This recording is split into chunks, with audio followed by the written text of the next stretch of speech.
เจ้าเบ่าเจ้าสาวเลยในบ้านเตรียมตัวจะเรียกว่าเจ้าภาพโตให้เจตเน่เลยเทียจอเนี่ยจะสีออโต้ของพี่ชี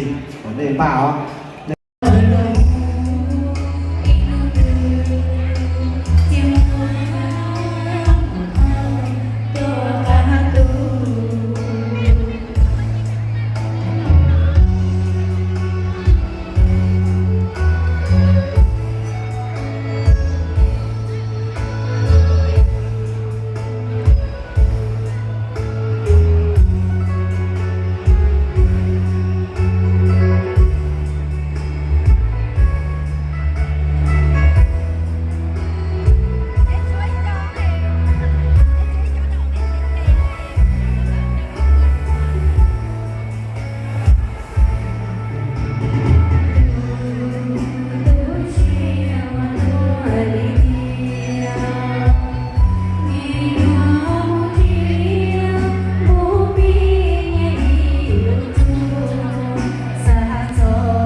เส้นย่างแล้วก็เส้น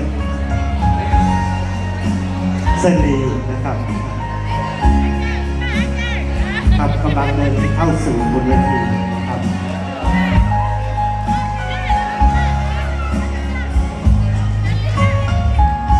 มีน้องๆเดินนำหน้าด้วยนะครับโรยดอกไม้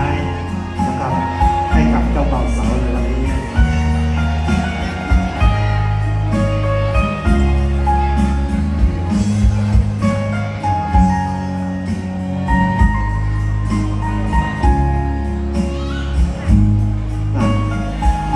เจ้าสาวแล้วก็เจ้าเบ่านะครับ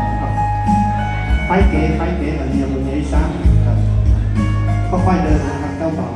เจ้าสาวนะครับประกบนี่เป็นเจ้าเบ่าแล้วก็เจ้าสาวนะครับ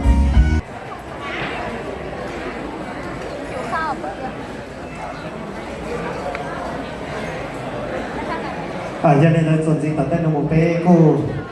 vô là lòng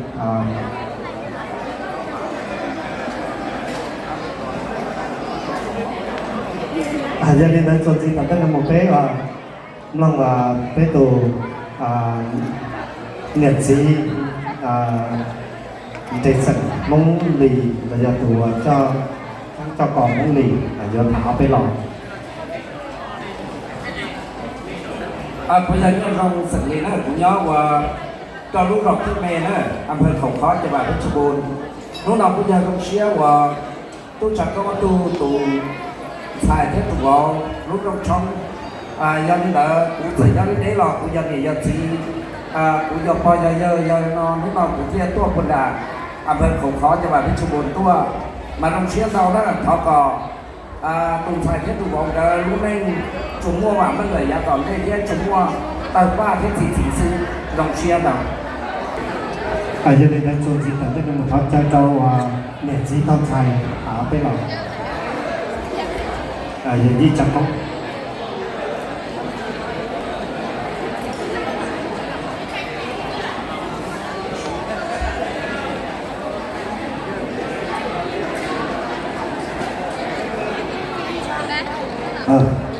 首先呢，因为我从上班到午餐的地方我是上完那วันนี้เราขอว่า我照照咱们这天主要我mua我要找有地找包我在这的在那楼边那楼这边做ตู้เย็นตายก็是ได้ว่าลูกงานมาหมดเราคนนี้ป้ากูลูกน้อยนุ่งวันนี้จะจองเลยđây là cho đến năm này thì bỏ ra lên từ dài nữa nàyตีเราชัดเป็นเราbỏเลยนะครับแต่โยนดอกไม้แล้วนะครับผมถ้า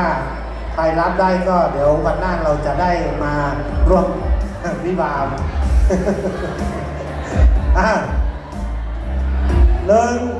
2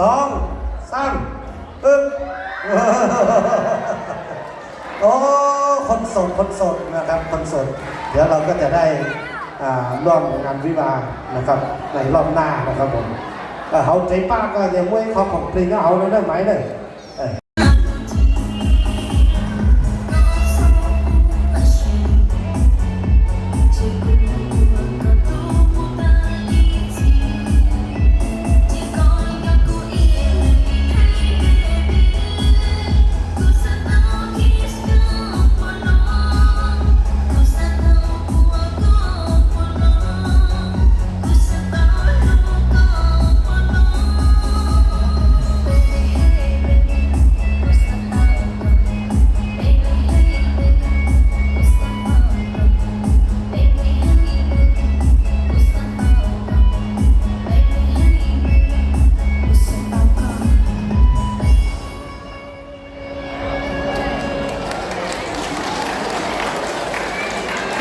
thọ lúc sống có thể đâu cho bây giờ